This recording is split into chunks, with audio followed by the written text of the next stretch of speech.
شما ای امت محمد صلی الله علیه و سلم بهترین امت هستین. به چی خاطر؟ به خاطر آنکه شما امر معروف و نهی منکر دارید.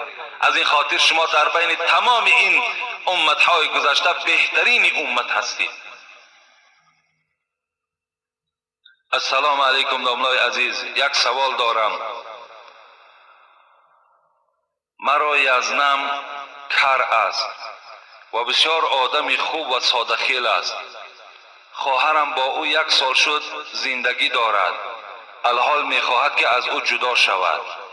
سببش فقط از حساب کر بودن یزنم هست. آیا در این موضوع شما چی گفتنی دارید؟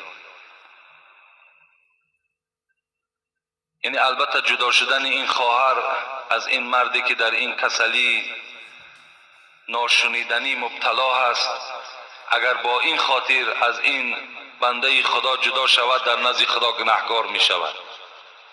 هیچگاه پیغمبر خدا می گوید ابغض الحلال الی الله الطلاق. طلاق حلال است لیکن بدترین حلال ها به حساب می رود. اگر مبادای همین برادری که به ما خط نویسانده است، اگر خواهری تو کر باشد و این مرد شنوا باشد، اگر خواهری تو را طلاق کنه چی حال می شود؟ چه حالت می شود؟ از این خاطر شما وارثاش هستین، پدر و مادرش وارثاش هستند. گویند که خی کر این یک درد الله است و قدرت دارد که خواهری تو را مثال کر کند، کور کند یا یگان بیماری دیگر را مبتلا کند. به این خاطر نکاح البته میگوید، بیمار میگوید که الحمدلله خوبم. من چی میگویم؟ من میگویم که خدا را شکر. دوم میپرسم غذا چی میخوری؟ چی طعام میخوری؟ البته میگوید که خیلی شربت میخورم. میگویم که نوش جانت شود.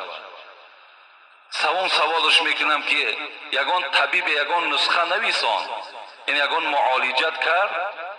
البته این بیمار میگوید که مثال فلانی حکیم مرا طبابت کرد. من میگویم که پای قدمش به خانه تو مبارک باد.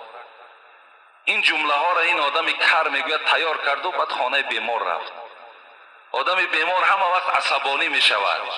بیمار چند سال خواب آمد و پرسید. همسایه گفت حالا چه خیل است؟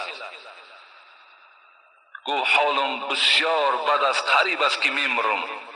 این کر نشنید. گفت خدا را شکر. گفت از غذا چی میخوری؟ دیگری بیمار چند سال چیزی نخوردگی گفت خاک خوردم. گفت زهر خوردم. گفت نوش جانت شود.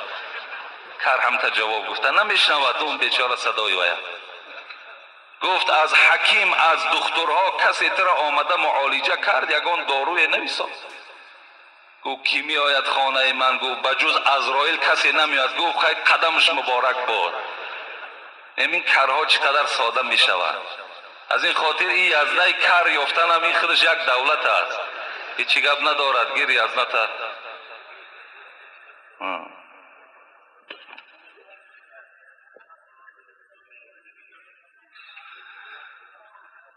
داملای عزیز، من یک خواهر اسلامی شما هستم. یک سوال دارم. به نزدیکی من به شوهرم جنجال کردم از حسابی که شوهرم دولتدار است و بیگاهی ها مست می آید. من به وکیل و داملای محله مراجعت کردم که او را نصیحت کنند. آنها مرا سرزنش کردند و عیبم را به گردن من گذاشتند و نان و آب را خوردند و رفتند. من بسیار کسیته های شما را گوش میکنم و به خلاصه آمدم که شما این قضیه را حکم کنید، زیرا شما حقیقت را میگویید.